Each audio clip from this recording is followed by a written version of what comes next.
ವಿಜಯಮಾಲಾ ಆಧ್ಯಾತ್ಮಿಕ ಗುರುಕುಲ ಉತ್ತರಾದ ಮಠ ಕರ್ನೂಲು ಕಲ್ಯಾಣಾದ್ಭಿ ಗಾತ್ರಾಯ ಕಾಮಿ ದತ್ತಪದಾಯನೆ ಶ್ರೀಮದ್ ವೆಂಕಟನಾಥ ಶ್ರೀನಿವಾಸಾಯ ಮಂಗಳಂ ಗತಮೋಹನ ಮನ್ನಾವಧುತಿ ಅಭಿಮಯ ಚಪೂರ್ಣ ಪ್ರಜ್ಞಾಚ್ಯುತಿ ಯಸ್ತು ಭಗವತ್ ಕಾರ್ಯ ಸಾಧಕ ಬ್ರಹ್ಮಾಂತ ಗುರು ಸಾಕ್ಷಾತ್ ಇಷ್ಟಂ ದಯಂ ಶ್ರೀಪತಿ ಆಚಾರ್ಯ ಶ್ರೀಮದ್ ಆಚಾರ್ಯ ಸಂತು ಮೇ ಜನ್ಮ ಜನ್ಮನೆ ಜಯ ಜಯ ಜಗತ್ರಾಣ ಜಗದೊಳಗೆ ಸುತ್ರಾಣ ಅಖಿಲ ಗುರು ಸದ್ದಾಮ ಮಧ್ವನಾಮ ಅಲ್ಲಿದ್ದ ಬಕ ಹಿಡಿಂಬಕರೆಂಬ ರಕ್ಕಸರ ನಿಲ್ಲದೊರೆಸಿದ ಲೋಕ ಕಂಠಕರನು ಬಲ್ಲಿದ ಸುರರಿಗೆಲಿದು ದ್ರೌಪದಿಯ ಕರೆಬಿಡಿದು ಎಲ್ಲ ಸುಜನರಿಗೆ ಹರ್ಷವ ತೋರಿದ.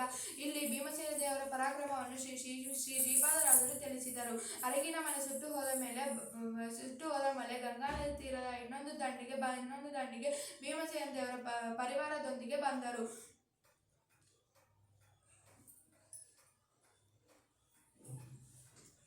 ಅವರು ಹಿಡಿಂಬವನಕ್ಕೆ ಬಂದರು. ಹಿಡಿಂಬಾಸುರ ಮೂಲ ಪುರುಷನಾಗಿರುತ್ತಾನೆ. ಅವರು ವಿಷ್ಣು ದ್ವೇಷಿಗಳು ಮತ್ತು ಲೋಕಕಂಟಕರನ್ನು ಆಗಿರುತ್ತಾರೆ. ಈ ಮಧ್ವನಾಮದಲ್ಲಿ ಶ್ರೀ ಶ್ರೀಪಾದರಾಜರು ಬಕಾಸುರ ಮತ್ತು ಹಿಡಿಂಬಾಸುರ ರಾಕ್ಷಸರನ್ನು ತಿಳಿಸುತ್ತಿದ್ದಾರೆ. ಅವರು ನರಭಕ್ಷಕರು ಮತ್ತು ವಿಷ್ಣು ದ್ವೇಷಿಗಳು ಆಗಿರುತ್ತಾರೆ. ಪ್ರಜೆಗಳು ಅವರನ್ನು ನೋಡಿ ಭಯದಿಂದ ಬದುಕುತ್ತಿದ್ದರು. ಗಂಗಾ ನದಿ ದಂಡದಲ್ಲಿ ಇರುವ ಹಿಡಿಂಬಾಸುರವೆಂಬ ವನದೊಳಗೆ ಅವರು ಒಂದು ಮರದ ಕೆಳಗೆ ವಿಶ್ರಮಿಸುತ್ತಿದ್ದರು. ಆಗ ಆ ಮರದ ಮೇಲೆ ಇದ್ದ ಹಿಡಿಂಬಾಸುರ ನರರು ಬಂದದ್ದನ್ನು ನೋಡಿ ಅವರ ತಂಗಿಯಾದ ಹಿಡಿಂಬೆಯನ್ನು ಕರೆದು ಯಾರು ಬಂದದ್ದನ್ನು ನೋಡು ಎಂದು ಕೇಳಿದರು. ಆಗ ಹಿಡಿಂಬೆ ಸತೀದೇವಿ ಅಂಶ ಮತ್ತು ಭಾರತೀ ದೇವಿ ಅಂಶ.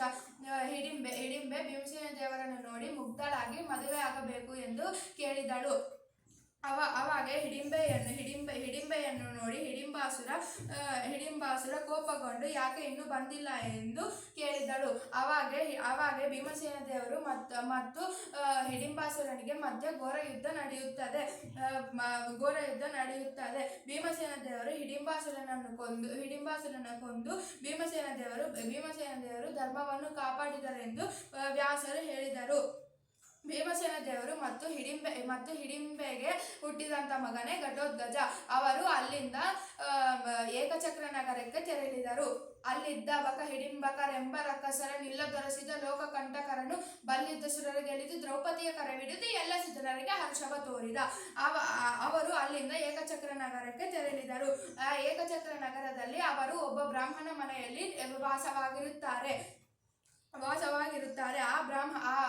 ಆ ಊರಿನ ಕೊನೆಯ ಭಾಗದಲ್ಲಿ ಬಕಾಸುರನೆಂಬ ರಾಕ್ಷಸರು ವಾಸವಾಗಿರುತ್ತಾನೆ. ಅವನಿಗೆ ಪ್ರತಿದಿನ ಒಬ್ಬರ ಮನೆಯಿಂದ ಪ್ರತಿ ದಿವಸ ಒಬ್ಬರು ಭಕ್ಷ್ಯ ಭೋಜನಗಳನ್ನು ಮತ್ತು ಮಾಂಸ ಭೋಜನಗಳನ್ನು ಕಳಿಸಬೇಕೆಂದು ಆತ ನಿರ್ಧಾರ ಮಾಡಿರುತ್ತಾನೆ.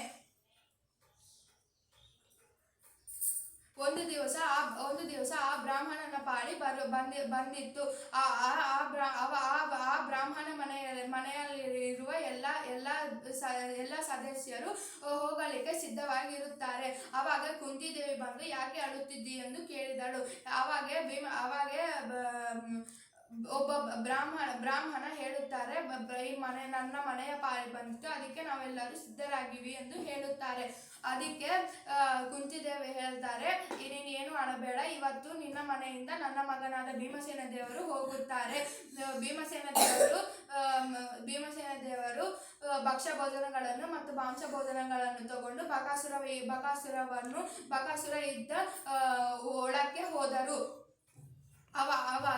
ಅವಾಗೆ ಬಕಾಸುರಗೆ ತಂದ ಮಾಂಸ ಭೋಜನಗಳನ್ನು ಮತ್ತು ಭಕ್ಷ್ಯ ಭೋಜನಗಳನ್ನು ಬಕಾಸುರಗೆ ಕೊಡದೆ ಭೀಮಸೇನ ದೇವರೇ ತಿನ್ನುತ್ತಾ ಇದ್ದರು.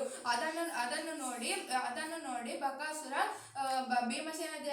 ಕೋಪಗೊಂಡು ಭೀಮಸೇನ ದೇವರ ಮೇಲೆ ಮರದ ತುಂಡನ್ನು ಎಸೆದುತ್ತಾನೆ. ಅದನ್ನು ನೋಡ ಭೀಮಸೇನ ದೇವರು ಇಬ್ಬರಿಗೆ ಘೋರ ಯುದ್ಧ ನಡೆಯುತ್ತದೆ. ಆ ಘೋರ ಯುದ್ಧದಲ್ಲಿ ಭೀಮಸೇನ ದೇವರು ಬಕಾಸುರನನ್ನು ಸೀಳಿಸಿ ಸಂಹಾರ ಮಾಡಿ ಶಿಷ್ಟರಕ್ಷಣ ಮಾಡಿದರು. ಅಲ್ಲಿ ಏಕಚಕ್ರ ನಗರದಲ್ಲಿ ನರಸಿಂಹ ದೇವರ ದೇವಾಲಯವನ್ನು ನಿರ್ಮಿಸಿ ಅವರು ಅಲ್ಲಿಂದ ಪಾಂಚಾಲ ದೇಶಕ್ಕೆ ತೆರಳಿದರು. ದ್ರೌಪದಿಯನ್ನು ಕರೆಹಿಡಿದು ಎಲ್ಲ ಸುಜನರಿಗೆ ಹರ್ಷವ ತೋರಿದ. ಏಕಚಕ್ರ ನಗರದಾದ ದ್ರುಪದ ಮಹಾರಾಜನಿಗೆ ಇಬ್ಬರು ಮಕ್ಕಳು, ದ್ರೌಪದಿ ಮತ್ತು ಧೃಷ್ಟದ್ಯುಮ್ನ. ದ್ರೌಪದಿಗೆ ಸ್ವಯಂವರವನ್ನು ಏರ್ಪಾಟು ಮಾಡಿ ಅವಳಿಗೆ ಮದುವೆ ಮಾಡಬೇಕು ಎಂದು ಕೇಳಿದಳು. ದ್ರುಪದ ಮಹಾರಾಜ ಹೇಳುತ್ತಾರೆ, ಯಾರಾದರೆ ಮತ್ಸ್ಯ ಯಂತ್ರವನ್ನು ಛೇದನೆ ಮಾಡುತ್ತಾರೋ ಅವನ ಇದಕ್ಕೆ ದ್ರೌಪದಿಯನ್ನು ಕೊಟ್ಟು ಮದುವೆ ಮಾಡುತ್ತೀನಿ ಅಂತ ಹೇಳುತ್ತಾರೆ. ದ್ರುಪದ ಮಹಾರಾಜಗೆ ಆಗಲೇ ಗೊತ್ತಿತ್ತು ಅದು ಅರ್ಜುನನೇ ಛೇದನೆ ಮಾಡೋದು ಅಂತ. ಎಲ್ಲ ರಾಜರು ಪ್ರಯತ್ನಿಸಿದ ನಂತರ ಅರ್ಜುನ ಮತ್ಸ್ಯಯಂತ್ರವನ್ನು ಛೇದನೆ ಮಾಡುತ್ತಾರೆ. ದ್ರುಪದ ಮಹಾರಾಜ ಹೇಳುತ್ತಾರೆ, ದ್ರೌಪದಿ ಪಾಂಡವರಿಗೆ ನಿಯತ ಪತ್ನಿಯಾಗಿ ಇರುತ್ತಾರೆ ಎಂದು ಹೇಳುತ್ತಾರೆ. ಧರ್ಮರಾಜಗೆ ಯಮಧರ್ಮರಾಜ ಮತ್ತು ಶ್ಯಾಮಲಾದೇವಿ, ಭೀಮಸೇನ ದೇವರ ಮೂಲ ರೂಪನಾದ ವಾಯುದೇವರು ಮತ್ತು ಭಾರತೀ ದೇವಿ, ಅರ್ಜುನ ಮೂಲ ದೇವರಾದ ಇಂದ್ರದೇವರು ಮತ್ತು ಶಚೀದೇವಿ, ನಕುಲ ಸಹದೇವರ ಮೂಲ ರೂಪನಾದ ಅಶ್ವಿನಿ ದೇವತೆಗಳು ಮತ್ತು ಉಷಾದೇವಿ. ವಿಜಯಮಾಲಾ ಆಧ್ಯಾತ್ಮಿಕ ಗುರುಕುಲ, ಉತ್ತರಾದಿಮಠ ಕರ್ನೂಲು. ಹರಿಣಿ ಅತ್ತಿಯವರಿಗೆ ನನ್ನ ನಮಸ್ಕಾರಗಳು.